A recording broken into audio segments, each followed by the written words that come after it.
Hi there everyone, Rob here with your Haikui update. It's currently the evening of Saturday, August the 4th, 2012, and we're watching this storm system that is rapidly moving off towards the west. Currently a tropical storm though.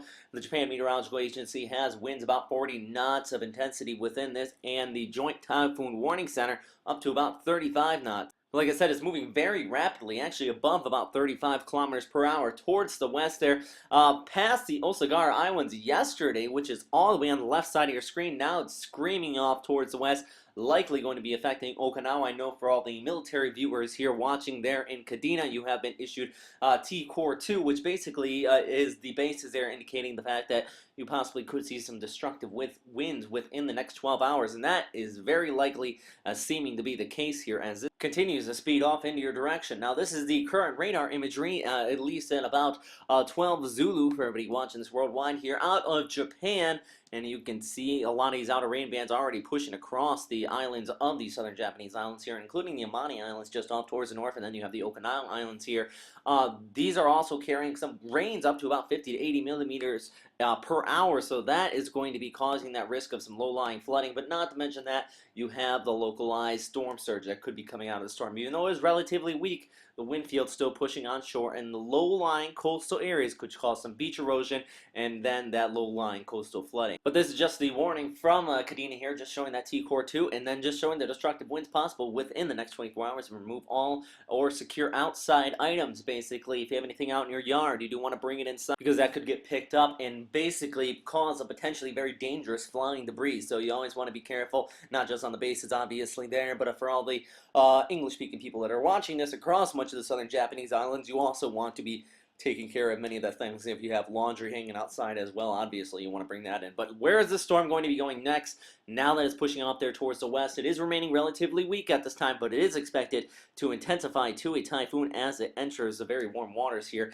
into the East China Sea, just towards the west of the southern Japanese islands, which are right in here. Now, this is the overall background flow. I do strongly recommend using this, at least in my forecasting, and it does show this pushing off there towards the west, basically kind of following that flow. Although once it gets towards China and away from Okinawa here, it very well could slow down. Now, this is a forecast from the Joint Typhoon Warning Center. This is the military's forecast here, showing this intensifying up to about equivalent of a Category 2 tropical system. Winds about 75, gusting up to 90 knots, and very slowly before making landfall, sometime actually in the late part of next week. But Japan actually keeps the speed a little bit faster here, cruising the storm on a westerly direction before making landfall in about the mid part of this coming week here, probably on Wednesday, maybe going into Thursday, along the eastern portions of China. Now, the good news, it is moving away from the southern Japanese islands. I know you're not going to be expecting the storm at least to linger there like we were expecting a few days ago. We are actually expecting it to stall out and just kind of chill across the southern Japanese islands. That would have brought absolutely devastation to here. And now it looks like it's likely going to go in this direction. Japan expects it to continue to move onshore, although some of the model guidance really kind of stalls it out right near the coastline. Granted, it should be following the same direction Saola has taken, which Saola is actually, the remnants of it still lingering over here in this direction. It might actually stall here though, and I want to show you the no gaps is currently showing. Or this is actually the GFS I'm going to show you here first. It pushes it off there towards the west, and then going into, right here is about Tuesday, and then into Wednesday. See, it stalls. It stops right there just east of China, basically just due to high pressure lingering off there along the east coast, and then it starts to retrograde and push northeast. That's the GFS there, and it actually intensifies it up to a significantly strong system. Compare this up with no, and you can see that it does also continue to push the storm off there towards the west. It moves it actually lingering just towards the west of the Okinawa Islands before pushing off back towards the north as well, affecting Kyushu. Both these models are rather dependable most of the time though, so fairly significant difference between what the models are showing and what the current agencies are showing out here. So I guess with that said, just keep in mind that anywhere across southern Kyushu, all the way across much of eastern China here, basically this whole loop through here, I think you should still continue to watch the storm very closely, even though the center of circulation is not coming close to your area. There is a possibility the storm could stall out due to that high pressure off here towards the west. and very well could retrograde back. At least at this time, though, many of the agencies are expecting to continue to track, hit this trough right here, and then rush off there towards the northeast. So one more time here.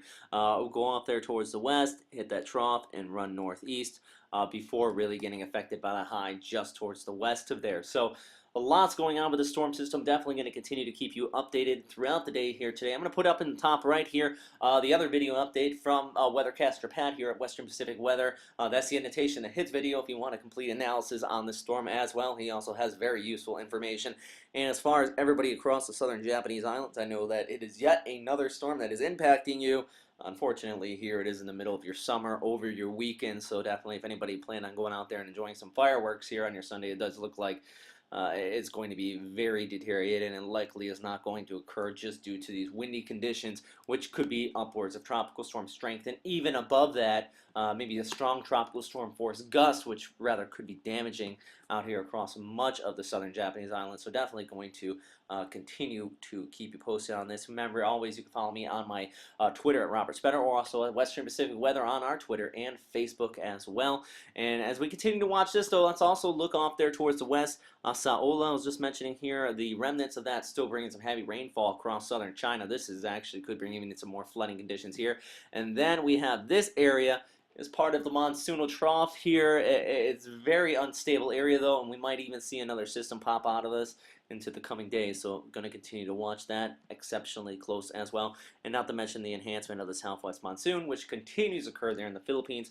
Flooding conditions very well stood to be possible. But that is all for right now, everybody. Thanks again for watching here at westernpacificweather.com. As always, if you have any comments or questions, please post them in the comment box below here on the website, or if you're watching this on YouTube as well. Thanks again, though, and stay safe out there. Have a good day.